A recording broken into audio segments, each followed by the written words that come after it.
Bismillahirrahmanirrahim. Uhayyikum bitahiyatil islamiyah, tahiyatan mubarakah, tahiyatan ahlil jinan. Assalamualaikum warahmatullahi wabarakatuh. Alhamdulillahirabbil alamin. Wassalatu wassalamu ala syafil anbiya'i wal mursalin sayyidina wa maulana Muhammadin wa ala alihi wa sahbihi ajmain. Amma ba'd. Yang terhormat kepada semua dewan juri lomba dai-daiyah dan kepada teman-teman dai-daiyah yang saya sayangi dan banggakan. Segala puji bagi Allah, Tuhan semesta alam yang senantiasa memberikan karunia nikmat, rahmat, serta hidayahnya. Adapun nikmat yang paling berharga, yaitu Allah masih melimpahkan nikmat iman dan Islam kepada kita semua. Seperti yang disebutkan dalam hadis yang artinya, aku rela Allah sebagai Tuhanku, Islam sebagai agamaku, dan Nabi Muhammad sebagai nabiku. Para hadirin rahimakumullah. Akhir-akhir ini kita sering melihat berita di berbagai media sosial tentang keadaan saudara-saudara muslim kita yang ada di daerah-daerah konflik. Bisa kita lihat, untuk menghirup udara segar dengan rasa aman saja amatlah susah bagi mereka. Yang ada hanyalah gempuran senjata, rudal, kekerasan, serta musibah kelaparan. Ingatlah wahai pemuda, bersyukurlah kita atas semua nikmatnya.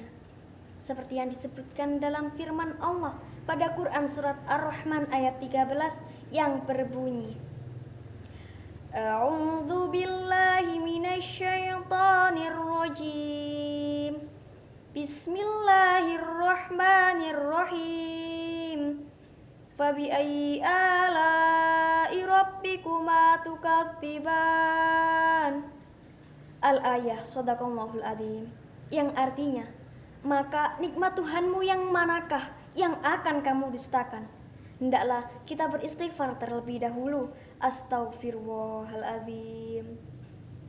Para hadirin rahimakumullah, tak lupa salawat teriring salam tercurah kepada dambaan semua insannya, guru agung kita, suri tauladan terbaik kita, serta idola kita sepanjang masa, yakni kepada junjungan Nabi besar Muhammad sallallahu alaihi wasallam. Beliau merupakan seorang tokoh revolusioner dunia yang berhasil membawa kita dari zaman kegelapan menuju zaman yang terang benderang, yakni peradaban yang Islamiyah, rahmatan lil alamin. Pada hari ini saya akan menyampaikan materi yang bertemakan peran pemuda melanjutkan tongkat estafet kejayaan Islam. Para hadirin rahimakumullah, apa yang terlintas di pikiran kita jika mendengar kata pemuda? Sejak dulu hingga sekarang, pemuda merupakan pilar kebangkitan. Setiap kebangkitan pemuda adalah rahasia kekuatannya. Dalam setiap fikrah, pemuda adalah pengibar panji-panjinya. Itulah kata-kata yang diucapkan oleh Hasan al-Banna teruntuk semua pemuda yang ada di negeri ini. Tetapi apa yang terjadi? Melihat fenomena bangsa Indonesia yang semakin terpuruk, krisis ekonomi yang parah, bermuara pada rusaknya moral secara massal. Inilah faktanya, generasi muda lebih sering mengikuti tren barat yang jauh dari nilai-nilai edukasi keislaman yang mendidik. Seperti narkoba, seks bebas, tawuran telah menjadi tren masa kini. Padahal kualitas generasi muda kita merupakan cerminan masa depan bangsa. Lalu, bagaimana jika generasi muda kita semakin rusak? Apakah kita hanya akan menyaksikan tanpa bertindak? Na'udzubillah, tsumma na'udzubillahi min dzalik. Poros perubahan besar itu seharusnya ada di tangan kita.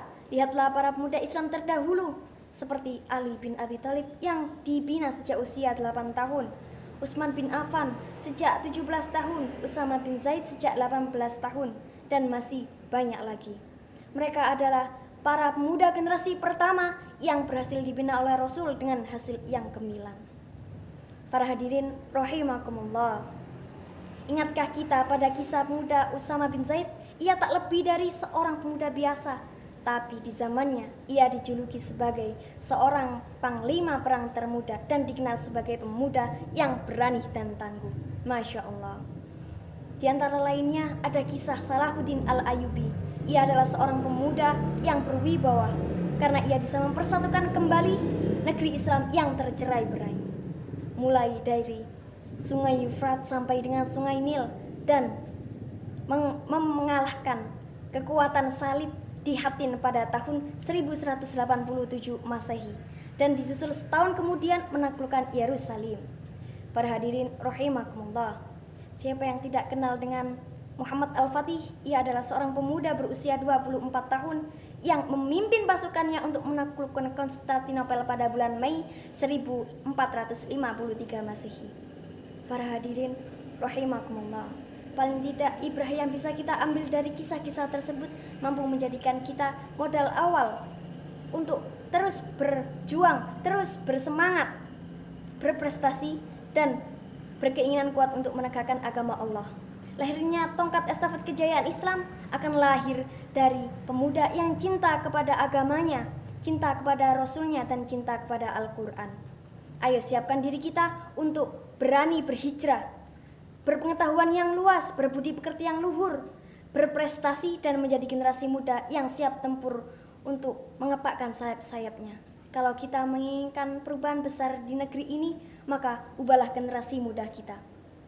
Apabila kita ingin mengubah generasi muda kita, maka ubahlah kita terlebih dahulu. Oleh karena itu, tegakkanlah Islam di hatimu, niscaya ia akan tegak di bumi ini. Demikianlah dari saya, semoga apa yang saya sampaikan dapat bermanfaat bagi kita semua. Apabila ada tutur kata yang kurang berkenan, saya mohon maaf, dan kepada Allah saya mohon ampun. Wabillahi taufik wal hidayah waridha wal inayah. Wassalamualaikum warahmatullahi wabarakatuh.